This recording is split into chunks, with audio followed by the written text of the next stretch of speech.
Hello, good morning students. Today I am going to teach you Standard 8 subject History, lesson number 9, last phase of struggle for independence, part 2. First point, establishment of parallel government. At some places in the country, British officers were driven out and the people's government was established, and these are all called parallel government. Parallel government were formed in districts of Midnapore in Bengal, Balia and Azamgarh in Uttar Pradesh, and Purnia in Bihar. Later on, in Satara district of Maharashtra in 1942, Kranti Singh Nana Patil brought an end to the British government and established parallel government. At Kundal, under the leadership of Kranti Agrani GD alias Bapu Lord, Tufan Sena was established. Its medium, collection of taxes, maintenance of law and order, punishment to criminals, such work was done by the parallel government. People also started accepting this system passed by the People's Court, appointed by the parallel government. Opposition to moneylenders, prohibition on liquor, spread of literacy, opposition to caste distinctions, and many such other constructive work was done by this government. Due to it, the parallel government became a source of inspiration for the public. Next point, importance of Quit India movement. The year 1942 movement took up the form of a nationwide agitation to fulfill the objective of gaining independence. Lack of Indians had made unlimited sacrifices. Many sacrificed their lives. The number of people participating in the struggle was so huge that even all the prisons in the whole of the country were not enough to contain them. The patriotic songs composed by Sane Guruji, Rashtrasant Tugdoji Maharaj and other increased the enthusiasm of the agitators. This nationwide movement is also called as August Kranti. Next point, Indian National Army, that is Azad Hind Sena. In this, Netaji Subhash Chandra Bose took phenomenal efforts for gaining independence of India. On the eastern borders of India, thousands of Indians stood in readiness to fight against the British, and all the soldiers belonged to this Azad Hind Sena.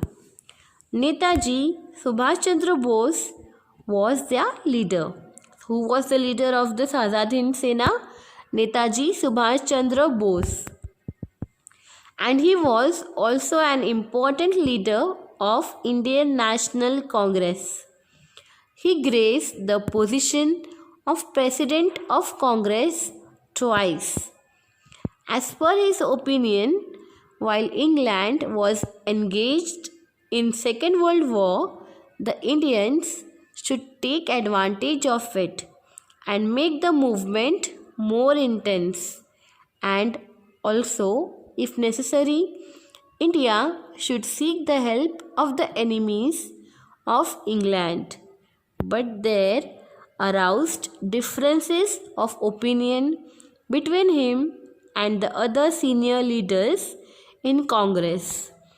As a result, Subhash Chandra Bose resigned from the position of president. To place his views in front of the people, he founded a party known as Forward Bloc. Through his speeches, Netaji appealed to the Indians to revolt against the British rule. Due to this, the government imprisoned him. Subhash Chandra Bose went on fast unto death in the prison also, due to which the British government interned him in his residence. From there, he escaped in disguise. Then, in the year 1941, April, he reached Germany. There, he founded the Free India Center from the Berlin radio station in Germany. He appealed to the Indian people to join in an armed struggle. During this period, Ras Bihari Bose invited Subhash Chandra Bose to Japan. Let us see formation of the Indian National Army. Ras Bihari Bose was staying in Japan since year 1915. He had organized the Indian patriots living in countries of Southeast Asia and had established the organization, and it was named as Indian Independence League.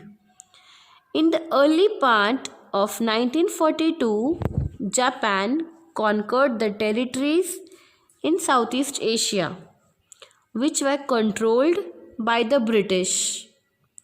Thousands of Indian soldiers and officers in British Army there fell into the hands of Japan. Rash Bihari Bose, with the help of the Captain Mohan Singh, formed a battalion of these Indian prisoners of war. It was named as Indian National Army, that is Azad Hind Sena. Later on, Netaji Subhash Chandra Bose led the Indian National Army. In the year 1943, October, Netaji established Azad Hind government in Singapore too. Shahnawaz Khan, Jagannath Bhosle, Dr. Lakshmi Swaminathan, Guru Buksh Singh Dhillon, Prem Kumar Sehgal, etc. were his chief associates.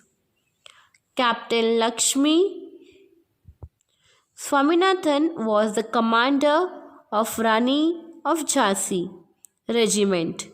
Netaji appealed to the Indian people that you gave me blood and I will give you independence. Let us see and learn about the achievements of Indian National Army. In November 1943, Japan conquered Andaman and Nicobar Islands and handed them over to Azad Hind government. Netaji renamed them as Shahid and Swarajya. What was the name given to Andaman and Nicobar? Shahid and Swarajya. Who had given this name? Netaji Subhash Chandra Bose. In the year 1944, Indian National Army captured the Arakan province in Myanmar. Posts on the eastern border of Assam were also captured. In the same period, the campaign of Imphal remained incomplete because Japan stopped helping the Indian National Army. But in adverse circumstances, soldiers of Indian National Army were dedicatedly fighting. But in the same period, Japan got and he accepted defeat. On 18th August 1945, Subhash Chandra Bose died in a plane accident. On this background, the soldiers of Indian National Army had to lay down their arms. Thus, it ended the thrilling phase of the Indian National Army. Later on, the British government charged the officers of Indian National Army with treason. Pandit Jawaharlal Nehru, Bhulabhai Desai, Tej Bahadur Sapre, these expert lawyers defended them. But the military tribunal held the officers guilty and they were sentenced to life imprisonment. They were given the punishment for the whole life. Therefore, there was severe unrest against the British government in the minds of the Indian people. Finally, the British government had to suspend the punishment given by the military tribunal. Let us go through the revolts of Indian Navy and Air Force. The Navy and Air Force soldiers, with the inspiration from Indian National Army, caused discontent against the British government. It burst out on the British warship Talwar in Mumbai on 18th February 1946. What was the name of the British warship? Talwar. The soldiers unfurled the tricolour flag on the British warship. They raised slogan against the British government. The British government had sent army to open fire on the naval soldiers. The rebels also made counter-attack with firing. The workers and common people extended their support to the naval soldiers. Finally, with the naval soldiers laid down their arms. And to support this uprising of naval soldiers, the Air Force officers from Delhi, Lahore, Karachi, Ambala, Meerut, etc. went on strike. These revolts were a clear indication that the sentiments of discontent against the rulers had reached a climax. In this way, the period between 1942 to 1946 shook the foundation of British power in India. Through this Quit India movement, the severe discontent of Indian people against the British was expressed. Army, Navy and Air Force was the main backbone of the British power. They were also now opposing the British. Due to these incidents, the British rulers realized that they will not be able to empower India for a longer period of time. Thank you.